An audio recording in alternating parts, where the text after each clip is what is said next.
नमस्कार, आज सुबह देख रहे हैं आप, आपके साथ मैं हूं अर्पिता आर्या। सीधे आपको लिए चलते हैं। नवाब मलिक प्रेस कॉन्फ्रेंस कर रहे हैं, क्या कह रहे हैं सुनिए। कल वो कोर्ट में दस्तक दे रहा था कि जो जांच मुंबई पुलिस ने शुरू की है उस जांच को सीबीआई या एनआईए के हवाले की जाए और महाराष्ट्र पुलिस ने अपनी ओर से रखा कि समीर दाऊद वानखेड़े को एंटी करप्शन के चार्जेज में या उगाही के चार्जेज में पुलिस को गिरफ्तार करना होगा तो उन्हें 72 घंटे की नोटिस दी जाएगी। तो पूरा सीक्वेंस बदल गया है। पकड़ने वाले बचाव का रास्ता ढूंढ रहे हैं, पकड़ाने वाले, पकड़ के ले जाने वाले जेल की सलाखों के पीछे हैं। इसीलिए मैंने कल लिखा था कि पिक्चर अभी बाकी है मेरे दोस्त। बहुत सारी चीजें हैं। जमानत को लेके सभी का अधिकार होता है कि जब तक कोई गुनाह किसी पे सिद्ध ना हो जाए तब तक उसे जेल के सलाखों के पीछे रखना ये बहुत बड़ी नाइंसाफी है। स्पेशल कोर्ट ने एक दिन पहले ही 2 कथित जो मुलजिम हैं, जिन पर इल्जाम है, उन्हें जमानत दी। कल 3 लोगों की जमानत हो गई और हमें लगता है जमानत तो जिन धाराओं को लेके केस बनाया गया था उसे किला कोर्ट में ही जमानत दे देनी चाहिए थी। लेकिन एनसीबी अलग अलग दलीलें हर बार पेश करने का काम करती है, केस को उलझाने का काम करती है, झूठी बातें करती है और ज़्यादा से ज़्यादा लोग जेल की सलाखों के पीछे कैसे रहें, ये इनका पहली बार नहीं, हमेशा का प्रयास रहा है। खास करके वानखेड़े के आने के बाद हमें लगता है बेल मिली है। लोग अगर ढंग से चीज़ों को करेंगे तो ये मामला ही पूरी तरह से निरस्त हो सकता है। हाईकोर्ट में अगर लोग जाएंगे तो हमें लगता है लोग जाएंगे, लेकिन जिस तरह से इस 1 महीने के भीतर लगभग जो चीज़ें बदल रही हैं, हर दिन नई नई चीज़ें, हमें लगता है वानखेड़े साहब ने सारा हथकंडा अपना लिया। पहले लोगों को कहने लगे कि मेरे परिवार के लोगों को इसमें घसीटा जा रहा है, मेरी मरी हुई माँ को घसीटा जा रहा है। मैंने कभी भी उनकी माताश्री, उनका ना नाम लिया, ना कभी सार्वजनिक रूप से उन पर कोई उंगली उठाई। मैंने जो बर्थ सर्टिफिकेट डाला था उसमें दाऊद वानखेड़े उनके पिताजी का नाम है, इतना ही मैंने कहा था। मैंने उनकी बहन को लेके इसलिए सवाल खड़े किए थे क्योंकि बहुत सारा फ्लेचर पटेल के लेडी डाउन कहने के बाद बहुत सारी चीज़ें सामने आई। उनकी पत्नी के खिलाफ आज तक जो पहली पत्नी है उसकी तस्वीर हमने डाली। लोगों ने सवाल पूछा कि ये तस्वीर क्यों डाली है। कहीं से मुझे 2 बजे रात में वो तस्वीर भेजी गई और उसमें मैसेज आया कि जिसकी तस्वीर है उसकी इच्छा है कि ये तस्वीर आप सार्वजनिक करें, इसलिए मैंने तस्वीर डाली। लेकिन उनकी जो अभी पत्नी है उनके विषय में ना मैंने कभी उनका नाम लिया या उनके बारे में कोई टिप्पणी मैंने नहीं की। हमें लगता है कि लड़ाई ये किसी के परिवार से नहीं, किसी के धर्म को लेके नहीं, मेरी लड़ाई सीधी है, जो नाइंसाफी है उसके खिलाफ है। आज भी मुंबई के जेलों में 100 से अधिक लोग बेगुनाह ये बंद हैं जिन्हें नाजायज तरीके से फंसाया गया।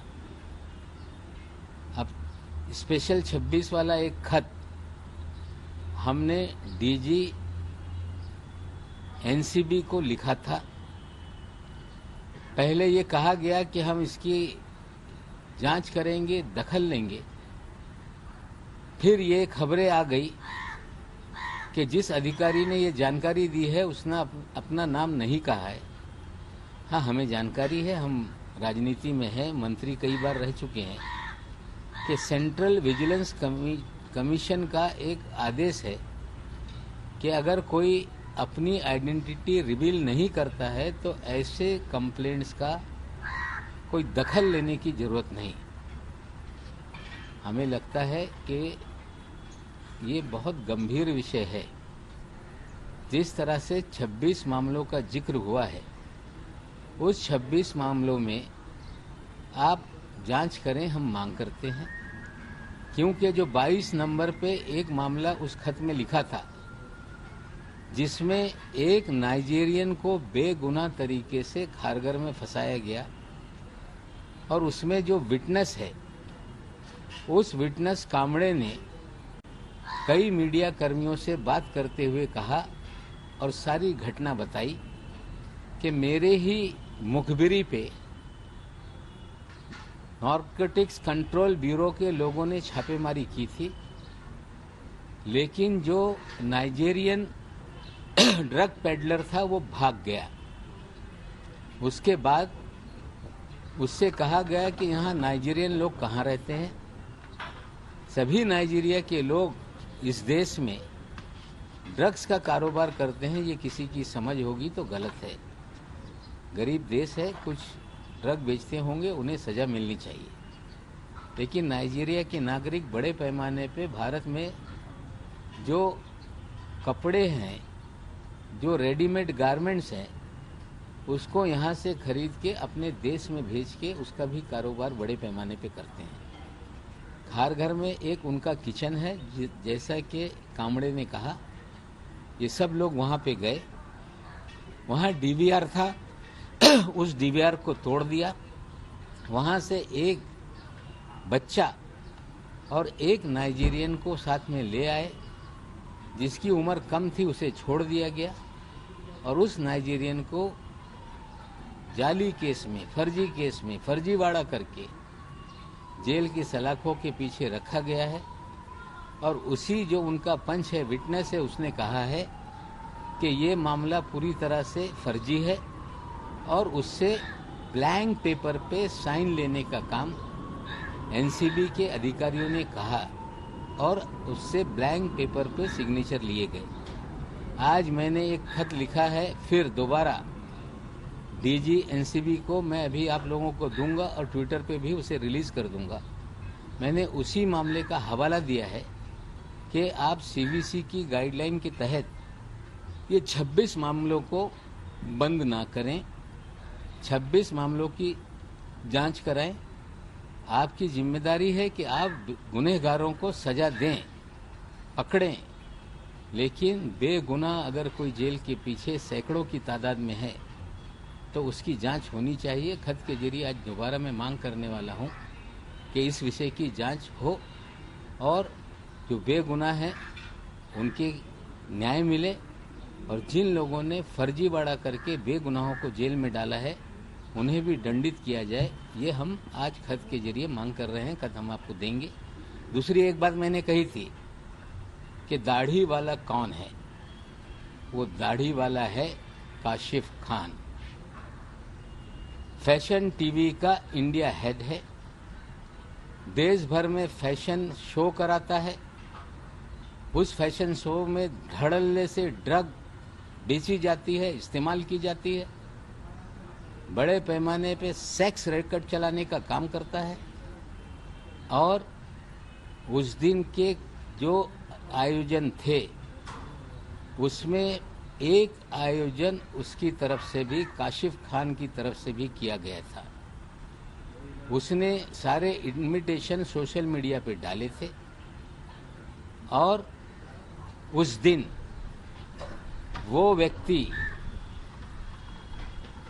क्रूज पर संडे के दिन 6:23 का एक वीडियो जो उन्हीं के साइड से मैंने निकाला है, अपनी माशूका के साथ डांस करता हुआ नजर आ रहा है। मैंने उस दिन सवाल पूछा था, वानखेड़े साहब, ये दाढ़ी वाला कौन है? इस दाढ़ी वाले को आपने क्यों नहीं पूछा? इसकी गिरफ्तारी क्यों नहीं हुई? ये दाढ़ी वाला फैशन के नाम पे देश दुनिया में पोर्नोग्राफी का धंधा करता है, ड्रग का धंधा करता है, सेक्स रैकेट चलाता है और समीर वानखेड़े जी के उनसे अच्छे संबंध हैं। एक अधिकारी ने मुझे कहा कि कई बार हमने इनके ऊपर छापेमारी करने की कोशिश की, लेकिन समीर वानखेड़े ने काशिफ खान पर कार्रवाई करने से लगातार हमें रोकने का काम किया। 3 दिन पहले मैंने सवाल उठाए थे, ईमानदार अफसर काशिफ खान को क्यों नहीं गिरफ्तार कर रहा है? क्या उसकी गिरफ्तारी से इनके राज खुलने वाले हैं?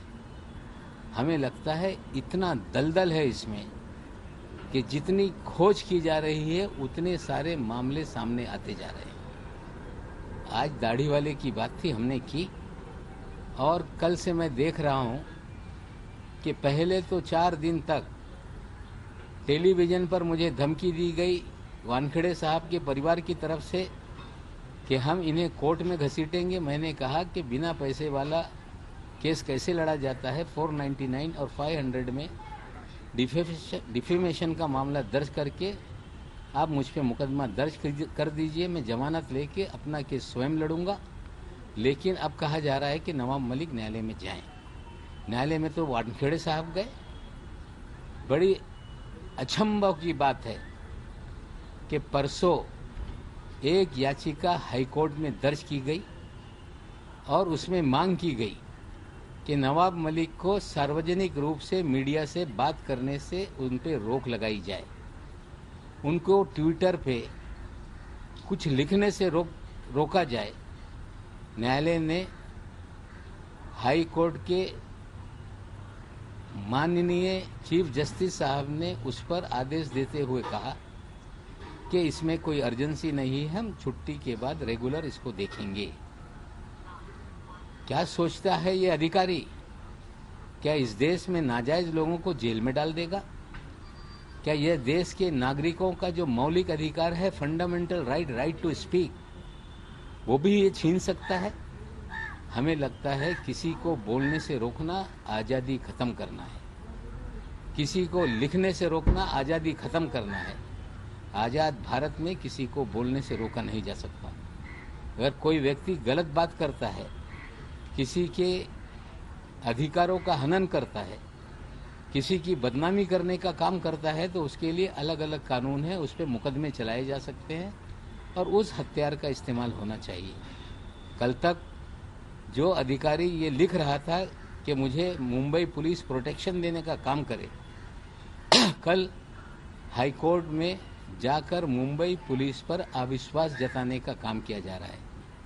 क्या वजह है कि 8 दिन के भीतर जो पुलिस आपकी रक्षा करे आप गुहार लगा रहे थे, अब उसी पुलिस से आपका विश्वास हट गया। हमें लगता है बहुत सारी चीजें हैं जिनसे उन्हें डर लगने लगा है। कल उनके परिवार के लोग मुख्यमंत्री महोदय को उन्होंने एक पत्र लिखा है कि हम मराठी हैं, हमें मराठी होने के नाते आप सहायता करें, हमारी मदद करें। नवाब मलिक का परिवार भी 70 सालों से इस शहर में है। 59 का मेरा जन्म है। महाराष्ट्र के निर्मिति के पहले से परिवार तो ठीक है, नवाब मलिक भी इसी राज्य का एक नागरिक है। तो क्या नवाब मलिक महाराष्ट्र का नहीं, नवाब मलिक मराठी नहीं? लेकिन जिस तरह से कल पूरी भारतीय जनता पार्टी इनके साथ खड़ी हो गई, एक हमारे सुमैया साहब हैं, उनके घर पे पहुंच गए लोग, उनके साथ फोटो वायरल हो गई। जो मेरी शंका थी कि जो जिन है, भूत है, इसकी जान इसी तोते में है और तोता पिंजरे में कैद होने वाला है, इसलिए पूरी जिन जो राक्षसी सोच के लोग हैं, जो भारतीय जनता पार्टी के लोग हैं, कहीं ना कहीं जिन घबराने लगा है कि कहीं तोता पिंजरे में चला गया तो और बहुत सारे राज खुलेंगे क्या। और कहा जा रहा है कि महाराष्ट्र के लोगों के साथ नाइंसाफी हो रही है। मैंने पहले दिन से ही कहा था कि महाराष्ट्र की जनता को, महाराष्ट्र की सरकार को बदनाम करने का एक षड्यंत्र वानखेड़े के माध्यम से हो रहा है।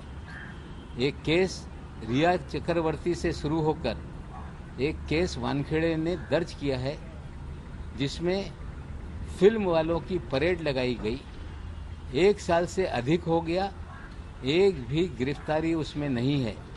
केस 1 साल से खुला है।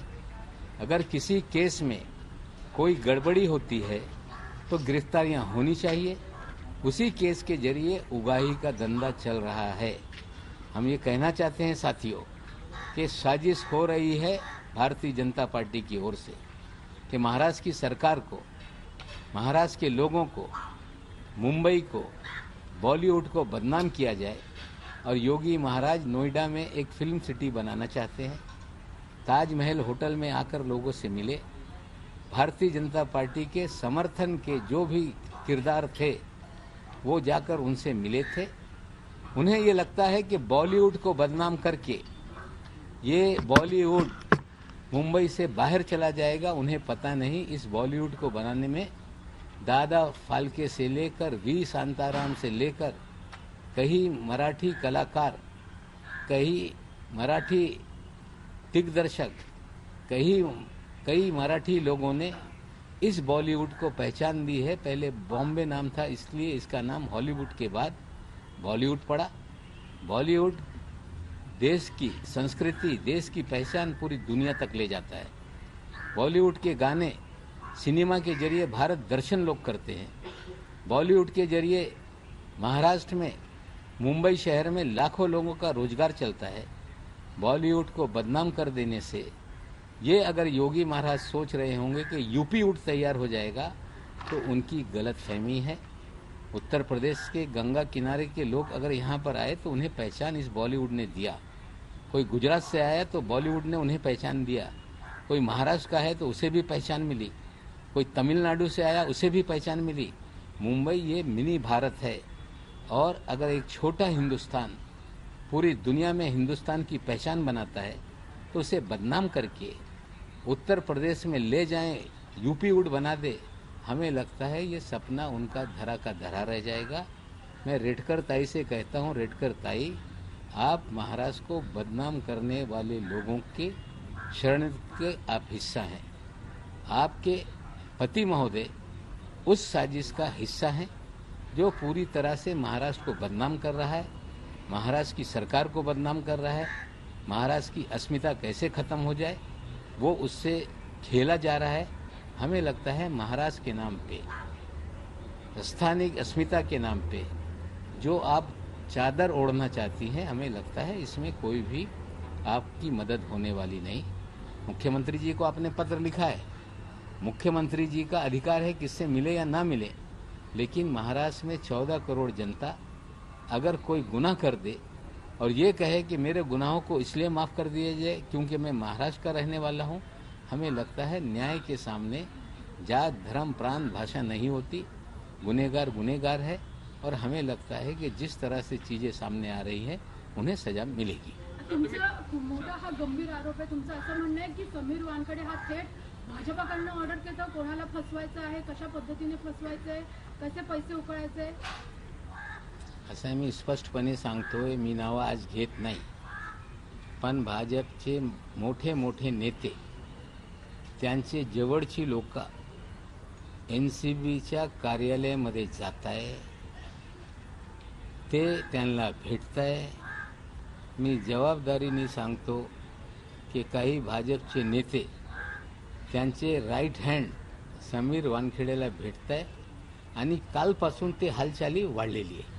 तुम्ही दाढीवालाचा उल्लेख केला, दाढीवाला आणि समीर वानखेडे यांचे संबंध आहेत असेही तुम्ही आरोप केलाय। तुम्ही या संदर्भातले काही पुरावे तपास यंत्रणांकडे देणार आहात का आणि कशा पद्धतीने हे नेक्सस चालू होतं ते थोडं डिटेलमध्ये सांगा। काशिफ खान कोण आहे जरा आपण शोध करा। काशिफ खान हा पार्टी तिथे एक इव्हेंटचा ऑर्गनायझर होता। काशिफ खान हे फॅशन टीव्हीचा इंडिया हेड आहे।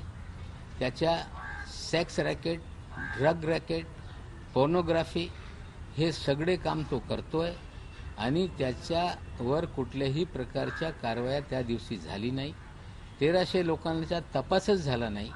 म्हणजे रेव पार्टी होणार आहे त्यांना 1 महिन्या आधीपासून ही माहिती असताना जो पार्टीचा ऑर्गनायझर आहे, ज्याची पार्श्वभूमी हे ड्रग रॅकेटियरची आहे, नमस्कार, आप देख रहे हैं आज तक, आपके साथ मैं हूं अर्पिता आर्या। आर्यन की बेल मिल चुकी है तो इधर वानखेड़े को लेकर नवाब मलिक की तरफ से आक्रमण का दौर भी जारी है। थोड़ी देर पहले ही नवाब मलिक फिर खुलासों की फाइल थामे प्रेस कॉन्फ्रेंस में पहुंचे और उस दाढ़ी वाले के चेहरे से नकाब हटाया जिसका जिक्र वो करते रहे हैं। मलिक के मुताबिक ये दाढ़ी वाला काशिफ खान है जो उस दिन क्रूज पर मौजूद था। नवाब मलिक का ये दावा है कि काशिफ और वानखेड़े दोस्त हैं। अगर कल की घटनाक्रम आप देखेंगे तो परिस्थितियां पूरी तरह से कल बदल गई। 2 तारीख के रोज, 3 तारीख के रोज जो व्यक्ति आर्यन खान को घसीटते हुए एनसीबी के कार्यालय में ले जा रहा था, वो व्यक्ति लॉकअप में है, सलाखों के पीछे है। जो व्यक्ति आर्यन खान को और उनके साथियों को जमानत न मिले इसके लिए पूरी ताकत झोंक रहा था, कल वो कोर्ट में दस्तक दे रहा था कि जो जांच मुंबई पुलिस ने शुरू की है उस जांच को सीबीआई या एनआईए के हवाले की जाए। और महाराष्ट्र पुलिस ने अपनी ओर से रखा कि समीर दाऊद सोशल मीडिया पे डाले थे और उस दिन वो व्यक्ति क्रूज पर संडे के दिन 6:23 का एक वीडियो जो उन्हीं के साइड से मैंने निकाला है, अपनी माशूका के साथ डांस करता हुआ नजर आ रहा है। मैंने उस दिन सवाल पूछा था, वानखेड़े साहब ये दाढ़ी वाला कौन है? इस दाढ़ी वाले को आपने क्यों नहीं पूछा? इसकी गिरफ्तारी क्यों नहीं हुई? ये दाढ़ी वाला फैशन के नाम पे देश दुनिया में पोर्नोग्राफी का धंधा करता है, ड्रग का धंधा करता है, सेक्स रैकेट चलाता है और समीर वानखेड़े जी के उनसे अच्छे संबंध हैं। एक अधिकारी ने मुझे कहा कि कई बार हमने इनके ऊपर छापेमारी करने की कोशिश की, लेकिन समीर वानखेड़े ने काशिफ खान पर कार्रवाई करने से लगातार हमें रोकने का काम किया। अब बात इस केस की जांच से जुड़े एनसीबी के जोनल डायरेक्टर समीर वानखेड़े की। वसूली के आरोपों से घिरे वानखेड़े पर गिरफ्तारी की तलवार लटकी है। कल बॉम्बे हाईकोर्ट ने वानखेड़े को मामूली राहत देते हुए मुंबई पुलिस से कहा कि गिरफ्तारी करने से पहले उसे 3 दिन का नोटिस देना होगा।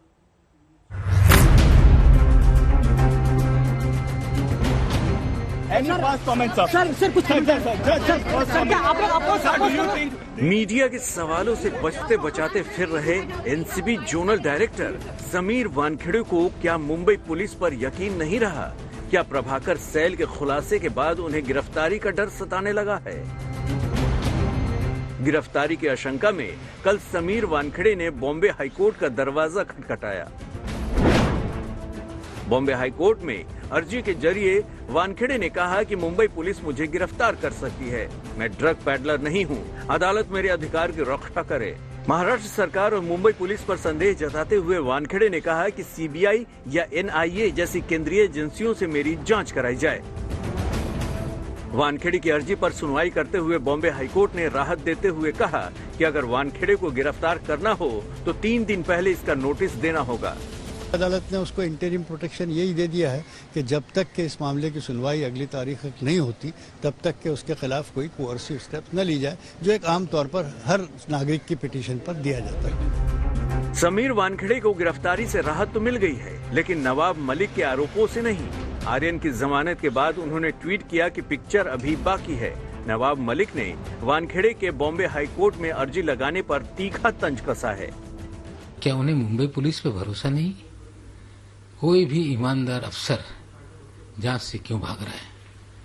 जो सारी गड़बड़ी उन्होंने की है वही डर उन्हें सता रहा है। मैंने पहले दिन से कहा था कि फर्जीवाड़ा है, उगाही का मामला है, हम इसको लॉजिकल एंड तक ले जाएंगे। इस बीच समीर वानखेड़े के सामने कल एक और मुसीबत खड़ी हो गई है। मुंबई के वकील जयेश वाणी ने मुंबई के MRA मार्ग थाने में वानखेड़े के खिलाफ जाति प्रमाण पत्र में फर्जीवाड़ा कर धोखाधड़ी से नौकरी हासिल करने का केस दर्ज कराया है। ये सीधा सीधा मामला जो है वो फोर्जरी और चीटिंग का है और यही मामला हमने पुलिस में शिकायत दर्ज करवाई है और हमारी उम्मीद है कि इन सारे कागजों की पूरी जांच होगी निष्पक्ष तरीके से और उसके बाद जो सच है वो लोगों के सामने आएगा। समीर वानखेड़े के खिलाफ मुसीबत आर्यन केस के गवाह प्रभाकर सैल के खुलासे से हुई। सैल ने खुलासा किया था कि शाहरुख से 25 करोड़ वसूलने का सौदा हो रहा था। इसमें 8 करोड़ का हिस्सा समीर वानखेड़े को जाना था। हालांकि एनसीबी के बुलाने के बावजूद सैल अब तक अपनी बात रखने एनसीबी की उस टीम के पास नहीं पहुंचे हैं जो समीर वानखेड़े पर लगे आरोपों की जांच कर रही है। कल एनसीबी ने मुंबई पुलिस कमिश्नर को खत भेजकर प्रभाकर सैल को एनसीबी की विजिलेंस टीम के सामने पेश करवाने में मदद मांगी है। मुंबई से दिव्येश सिंह और मुस्तफा शेख के साथ आज तक ब्यूरो। अब देखिए, बॉम्बे हाईकोर्ट ने आर्यन की आजादी वाले कागज पर साइन कर दिया है। आज या फिर कल तक आर्यन जमानत पर आजाद होंगे। जेल की बैरक में नहीं, दोबारा अपने मन्नत के साए में अपने जेल के अतीत को भुलाने की कोशिश करेंगे।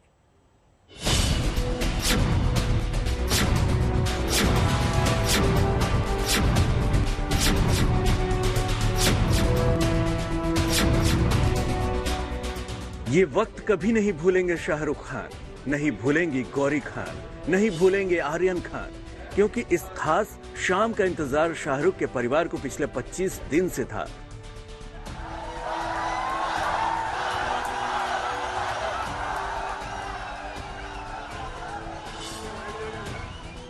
पूरा वक्त बेचैनियों से बसे इंतजार का था। आखिरकार बीती शाम समंदर में ढलते सूरज के साथ बॉम्बे हाईकोर्ट के गलियारों से निकले 2 शब्द ने शाहरुख के संसार को प्रसन्नता के पारावार में बदल दिया। ये 2 शब्द थे बेल ग्रांटेड, यानी बेल याचिका मंजूर, यानी आर्यन को आजादी, यानी जेल से रिहाई। हाईकोर्ट ने दोनों साइड की दलीलें सुन के 3 अक्यूज को बेल ग्रांट करा है। Aryan Khan number 1, Arbaaz Merchant number 2 and एक लड़की है उसका नाम है मुनमुन धमेचा। उन तीनों को हाईकोर्ट ने बेल दिया है। 26 दिनों बाद शाहरुख खान को कोई अच्छी खबर मिली है। यह खबर बॉम्बे हाईकोर्ट में जस्टिस नितिन सांबरे ने सुनाई थी। जब आर्ग्यूमेंट चल रहे थे, additional solicitor general Anil Singh ने तकरीबन 1 घंटे का आर्ग्यूमेंट किया। अदालत ने उनसे कई सारे अलग अलग सवाल पूछे, लेकिन उस पूरे सवाल जवाब के दौरान अचानक जब मुकुल रोहतगी जब उठे अपना काउंटर रिजॉइंडर देने के लिए, अचानक अदालत ने बस कह दिया ऑल 3 एप्लीकेशंस अलाउड। यानी कि अदालत ने जब सिंह साहब का पूरा आर्ग्यूमेंट सुना, तभी वो कन्विंस हो चुके थे कि इनके पास कोई बहुत स्ट्रांग केस नहीं है।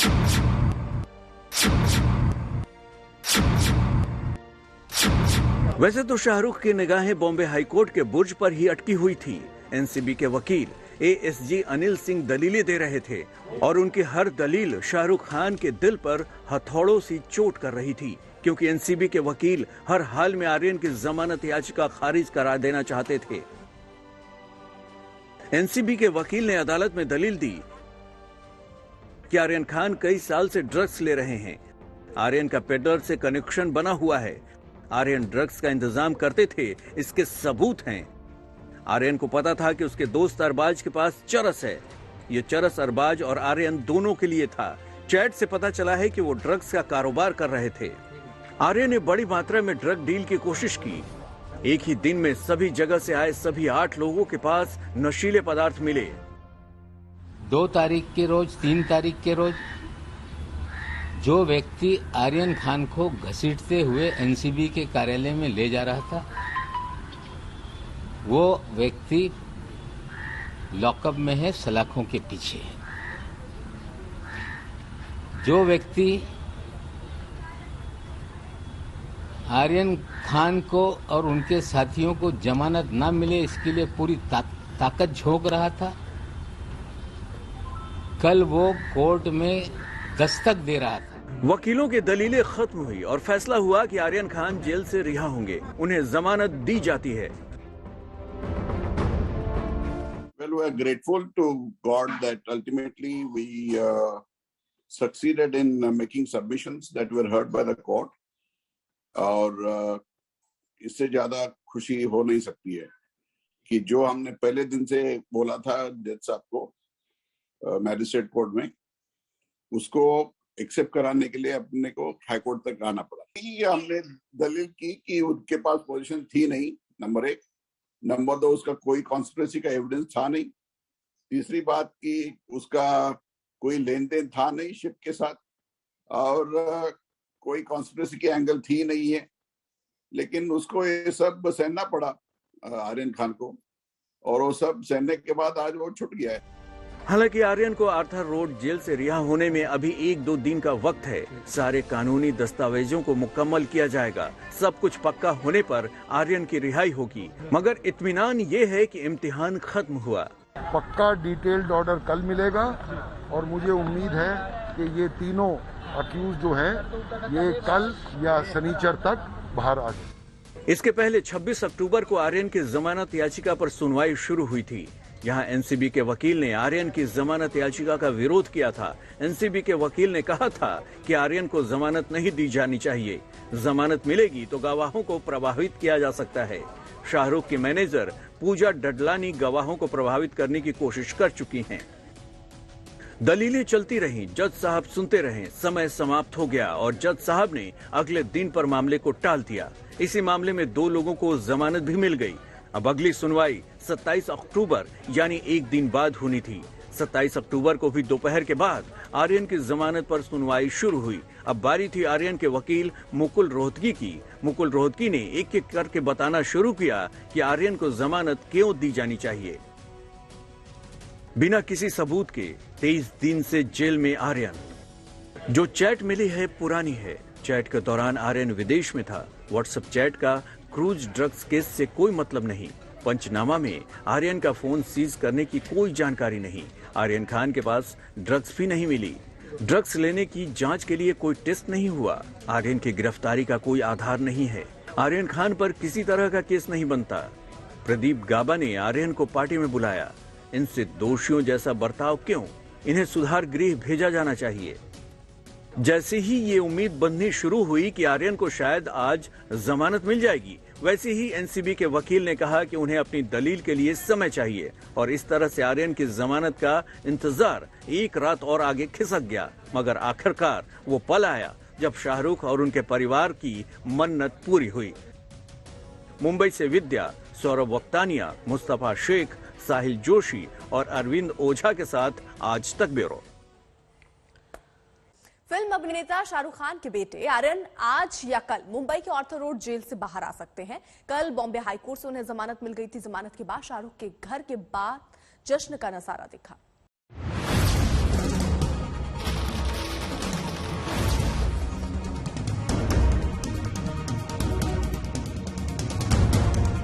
खुशी के इस पल का इंतजार पिछले 25 दिनों से हो रहा था।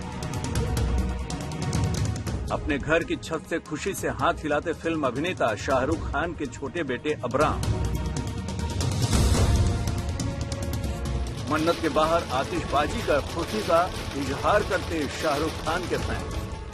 कल बॉम्बे हाईकोर्ट से आर्यन को जमानत मिलने की खबर जैसे ही आई, खुशी में डूब गया शाहरुख का परिवार और उनके फैंस। आर्यन के भाई अब्राहम का ये वीडियो देखते ही देखते वायरल हो गया। 8 साल के अब्राहम मन्नत के बाहर मौजूद अपने पिता शाहरुख खान के प्रशंसकों का अभिवादन कर रहे थे। वीडियो में देखिए, अब्राहम को कोई बार बार खींच के ले जाना चाह रहा है, मगर अब्राहम काफी देर तक डटे रहे। उधर आर्यन को बेल की पोस्टर लिए शाहरुख के फैंस खुशी से पटाखे चलाते और नारे लगाते नजर आए।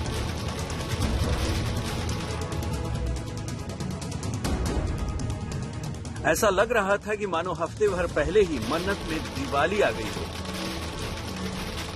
शाहरुख खान के फैन हैं आप?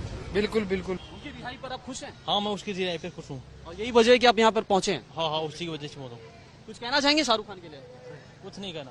ओके। तो यहाँ पर देख सकते हैं जो शाहरुख खान के प्रशंसक है, फैन है, वो यहाँ पर पहुंचे हुए हैं। आप यहाँ पर आपको दूर से तस्वीर दिखाऊं, आप अच्छी तरह देख पाएंगे कि कितनी भीड़ यहाँ पर शाहरुख खान के घर के बाहर, मन्नत के बाहर जमा हुई है, जो शाहरुख खान को सपोर्ट करने के लिए यहाँ पर पहुंचे हुए हैं और वो अपनी खुशी भी जाहिर कर रहे हैं। आर्यन को जमानत मिलने से शाहरुख के दोस्तों में भी खुशी की लहर है। एक्ट्रेस मलाइका अरोड़ा उन सितारों में शामिल थीं जो आर्यन की जमानत के बाद शाहरुख के घर पहुंची।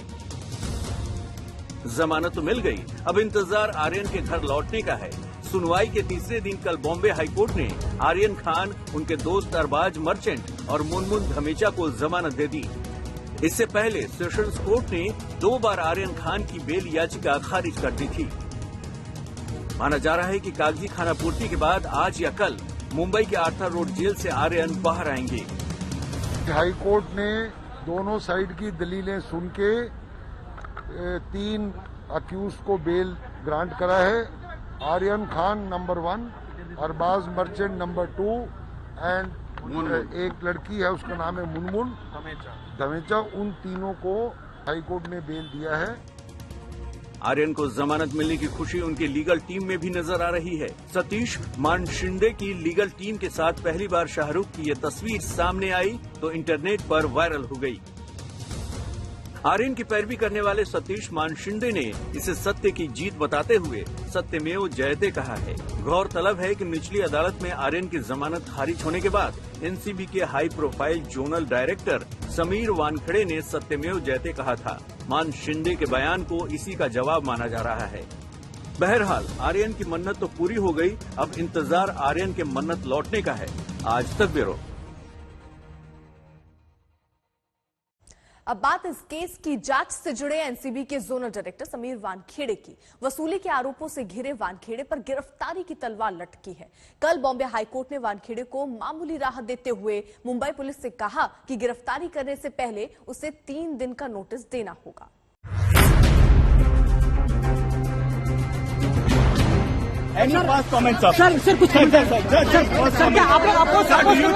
मीडिया के सवालों से बचते बचाते फिर रहे NCB zonal director Sameer Wankhede को क्या मुंबई पुलिस पर यकीन नहीं रहा? क्या प्रभाकर सैल के खुलासे के बाद उन्हें गिरफ्तारी का डर सताने लगा है? गिरफ्तारी की आशंका में कल समीर वानखेड़े ने बॉम्बे हाईकोर्ट का दरवाजा खटखटाया। बॉम्बे हाईकोर्ट में अर्जी के जरिए वानखेड़े ने कहा कि मुंबई पुलिस मुझे गिरफ्तार कर सकती है। मैं ड्रग पैडलर नहीं हूं, अदालत मेरे अधिकार की रक्षा करे। महाराष्ट्र सरकार और मुंबई पुलिस पर संदेह जताते हुए वानखेड़े ने कहा कि सीबीआई या एनआईए जैसी केंद्रीय एजेंसियों से मेरी जांच कराई जाए। वानखेड़े की अर्जी पर सुनवाई करते हुए बॉम्बे हाईकोर्ट ने राहत देते हुए कहा कि अगर वानखेड़े को गिरफ्तार करना हो तो 3 दिन पहले इसका नोटिस देना होगा। अदालत ने उसको इंटरिम प्रोटेक्शन यही दे दिया है कि जब तक के इस मामले की सुनवाई अगली तारीख तक नहीं होती तब तक के उसके खिलाफ कोई कोअर्सिव स्टेप्स न ली जाए, जो एक आम तौर पर हर नागरिक की पिटीशन पर दिया जाता है। समीर वानखेड़े को गिरफ्तारी से राहत तो मिल गई है, लेकिन नवाब मलिक के आरोपों से नहीं। आर्यन की जमानत के बाद उन्होंने ट्वीट किया कि पिक्चर अभी बाकी है। नवाब मलिक ने वानखेड़े के बॉम्बे हाईकोर्ट में अर्जी लगाने पर तीखा तंज कसा है। क्या उन्हें मुंबई पुलिस पे भरोसा नहीं? कोई भी ईमानदार अफसर जांच से क्यों भाग रहा है? जो सारी गड़बड़ी उन्होंने की है वही डर उन्हें सता रहा है। मैंने पहले दिन से कहा था कि फर्जीवाड़ा है, उगाही का मामला है, हम इसको लॉजिकल एंड तक ले जाएंगे। इस बीच समीर वानखेड़े के सामने कल एक और मुसीबत खड़ी हो गई है। मुंबई के वकील जयेश वाणी ने मुंबई के MRA मार्ग थाने में वानखेड़े के खिलाफ जाति प्रमाण पत्र में फर्जीवाड़ा कर धोखाधड़ी से नौकरी हासिल करने का केस दर्ज कराया है। ये सीधा सीधा मामला जो है वो फोर्जरी और चीटिंग का है और यही मामला हमने पुलिस में शिकायत दर्ज करवाई है और हमारी ये उम्मीद है कि इन सारे कागजों की पूरी जांच होगी निष्पक्ष तरीके से और उसके बाद जो सच है वो लोगों के सामने आएगा। समीर वानखेड़े के खिलाफ मुसीबत आर्यन केस के गवाह प्रभाकर सैल के खुलासे से हुई। सैल ने खुलासा किया था कि शाहरुख से 25 करोड़ वसूलने का सौदा हो रहा था। इसमें 8 करोड़ का हिस्सा समीर वानखेड़े को जाना था। हालांकि एनसीबी के बुलाने के बावजूद सैल अब तक अपनी बात रखने एनसीबी की उस टीम के पास नहीं पहुंचे हैं जो समीर वानखेड़े पर लगे आरोपों की जांच कर रही है। कल एनसीबी ने मुंबई पुलिस कमिश्नर को खत भेजकर प्रभाकर सैल को एनसीबी की विजिलेंस टीम के सामने पेश करवाने में मदद मांगी है। मुंबई से दिव्येश सिंह और मुस्तफा शेख के साथ आज तक ब्यूरो।